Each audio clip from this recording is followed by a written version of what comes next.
Men, we have to stop playing the victims in our marriage. And I know what a lot of you are saying. I don't play the victim. But I hear a lot of men with this exacerbated attitudes towards their wives or their marriage. They kind of throw up their hands with this attitude. I just don't know what more I can do. I just don't know what my wife wants from me. All she does is tend to complain about what I'm not doing, right? That's what I said. I just don't know what more she wants from me. Okay, well, I don't mean to be rude, but did you help with the dishes or cleaning up the kitchen tonight? No, I was playing on my phone. All right, well, did you make time to talk to her about her day? Did you see how she's feeling? Did you see if there was anything you could help her with? No, I worked late, so I was pretty tired when I got home. Okay, well, with the time that you did have, did you make time for non-sexual affection with her? Did you hug her? Did you hold her? Did you kiss her? Did you tell her something that you love about her? No, not really. Okay, well, did you at least intentionally thank her for everything she did behind the scenes today for the family, the dishes, the laundry, the kids, the cleaning? No, I kind of forgot to do that too. Okay, well, have you done anything this week to prioritize her specifically other than go to work? No, I've just been really busy. Okay, well, I need you to see that that might be where the confusion is. That might be why she feels alone or abandoned in this marriage. You don't know what more you can do, but yet you haven't actually done anything. When's the last time you expressed any interest in the health of this relationship? When's the last time you showed her any form of desire to grow your connection together? I know you care about her, but when's the last time you actually told her how much you care? That's what she wants. Let's stop thinking of our marriage as just something that happens to us. You're a participant. You affect the climate, either positively or negatively. And if both of you think the other person is negatively contributing, well, that's why people get divorced. Don't think it can happen to you? Yeah, I didn't either. See, from her perspective, you're not there when you're at work, which is understandable. But then even when you're home, you're still absent. And that would cause any wife to feel rejected or abandoned, not just yours. And listen, going to work is fantastic. I think it's wonderful that you're providing for your family, and you deserve credit for that. But I hear a lot of men use that as an excuse. Listen, I put a roof over our heads. I go to work. I make the money. Okay, but even if you didn't have a family, you would still be going to work. So let's not use that as the number one reason why you're a thoughtful husband. And the hard truth that I had to realize is that busyness can absolutely kill your marriage. And I'm not saying you should feel bad for working so much. I'm simply saying, if you're in a season where you're busy at work, working hard for the family, when you get home to that family, you need to remember you're not off the clock. You're on overtime. You don't get to slack off when it comes to the work that you need to be putting in at home just because you worked extra hard at your job. If you chose to work 50-hour work weeks, then you still have to prioritize the things that need to be done at home, especially in your marriage. And I'm not trying to minimize the effort that you're putting in at your job. You're starting that company. You're working your way up the ladder. You're making more money for the family. Your job is demanding in this season, right? If you didn't put in the effort, then you wouldn't be successful, right?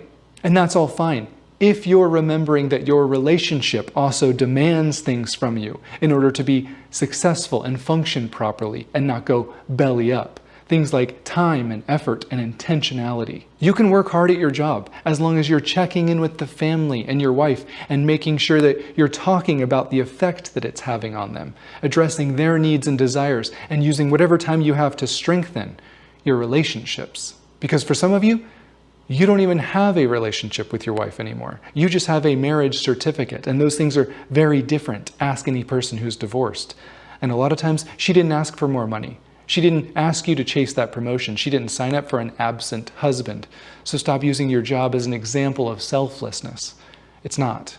Because when you work that stressful job to earn that title or make that money, you often come home stressed and tired and distracted, and you accidentally end up prioritizing yourself. You end up being unintentionally self-centered. You decompress with a bourbon while she does the dishes and puts away dinner. You need to watch the news while she bathes the kids. You need to answer some emails while she loads the dishwasher or moves the laundry over, or maybe she just reads in another room alone. But don't you see what's happening? You're losing her. You're living separate lives. You're teaching her to live a life without you. And when she divorces you, you'll be the only one that feels loss because she's already lost everything. Busyness can absolutely kill a marriage. And so can ignorance or arrogance. That's what happens when you play the victim and you have the attitude, I just don't know what more I could do for you, when you haven't actually asked or done anything to grow or maintain the closeness or connection or friendship or trust in your marriage. And you're contributing to your bank account. I mean, you're adding to your retirement, but you're not making deposits into your relationship. And she doesn't feel like you're building anything with her. And that's because you've unintentionally neglected all of the things that any relationship needs to survive and thrive. Things like attention and affection and appreciation and consideration and selflessness. Things like friendship and intimacy and trust. You say you want your wife to desire you more? You want her to be in the mood more? Can you honestly say you're prioritizing those? Can you honestly say that she can rely on you for emotional connection? Because in my experience, I found that if she feels like you value her more than sex, you'll oftentimes get both. But get that backwards and you'll get neither. And it's easy to say, I just don't know what you want from me. I just don't know what more I could do. It's easy to be the victim. It's easy to believe she's just too complicated. But how many of us have actually tried the things that I've mentioned? Or just asked, what specifically do you need from me in this marriage? I mean, have you asked her if your stressful job has affected her? Have you asked her if she feels taken for granted? Have you asked her if she feels lonely lately? Have you asked her if she feels prioritized? Have you asked her anything related to how she's feeling, good or bad? I mean, why not? Because you don't care? Because you think it'll start a fight? Because you know she cares about this stuff? And if you bring it up, you'll just be inviting her to complain more? Or because nobody told you how important it is to check in? Because I'm telling you, it's important. Not checking in or communicating with your spouse and simply hoping to keep the peace in the marriage usually does the opposite. The thing that you're avoiding to save the relationship will eventually be the reason it ends. Because avoiding trying to resolve that tension, avoiding listening to her hurt or anger, not trying to understand her perspective, whether it's intentional or not, doesn't matter.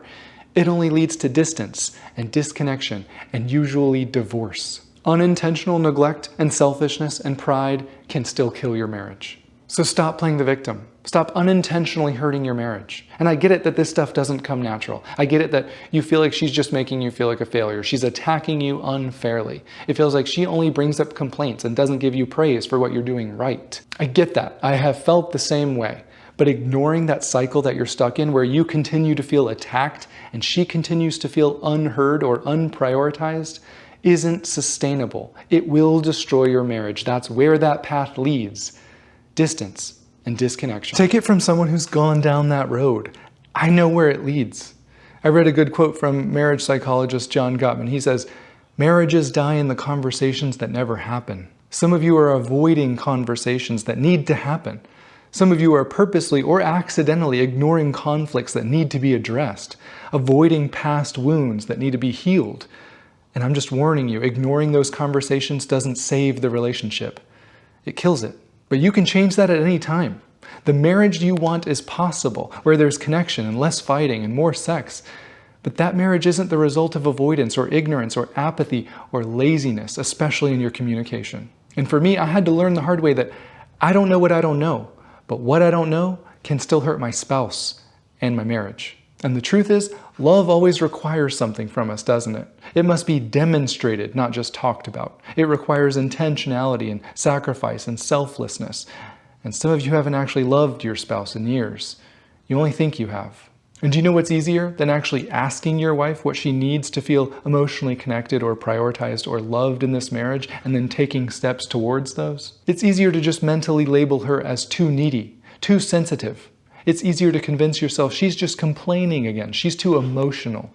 It's easier to never ask and just default to the way that you want to do things. Things would be easier if she just did marriage your way, right? And I don't know about you, but pride and arrogance and selfishness and ignorance all come easy for me. But do you know what was difficult for me to learn when I was trying to save my marriage? Empathy and validation and emotional intelligence and self-reflection. Those were hard. Prioritizing intimacy is hard. Asking my wife if she feels hurt or neglected or unappreciated because of me is hard. Listening to understand her perspective and not arguing or correcting or getting defensive isn't natural. Intentionality and humility and vulnerability don't come easy for me. Consideration and affection and mutual respect won't come naturally to most of us, but that doesn't make them any less essential. Serving her and selflessness and remembering to love her in the ways that she feels loved most is not always easy. Getting rid of our destructive behaviors like criticism and blame and defensiveness and dismissiveness is difficult. And yet these aren't add-ons in your marriage. It's not take them or leave them. If you choose to not prioritize these, intentional or not, you're signing your divorce papers before they're even drawn up. That's how serious it is. And eventually, I found out just how essential they are. And God humbled me and leveled my marriage. And I had to stop playing the victim and take some responsibility for the state of my marriage. And in doing so, I learned a few things. I learned that even if I think things are fine, if my wife doesn't, then things aren't fine. I learned that culture has taught men that feelings and vulnerability are weaknesses, forgetting to mention that they're also essential for any relationship with a woman to survive.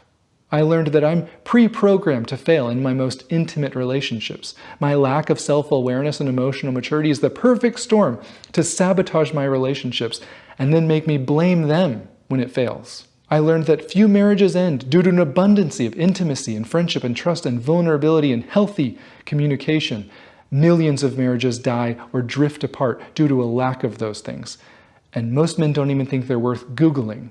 I learned that what we do as spouses affects the climate of our marriages, and good people can still make bad spouses. I learned that saying I do doesn't mean you can.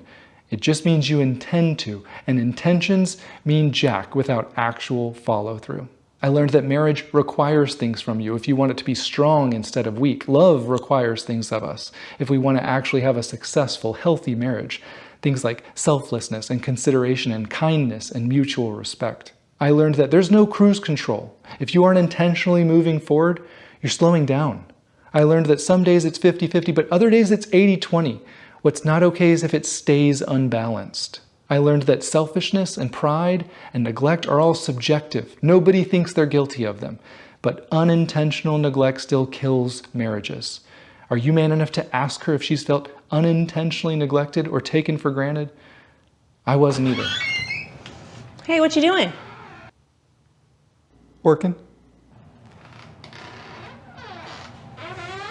I learned that you're not a bad husband because you unintentionally hurt your spouse.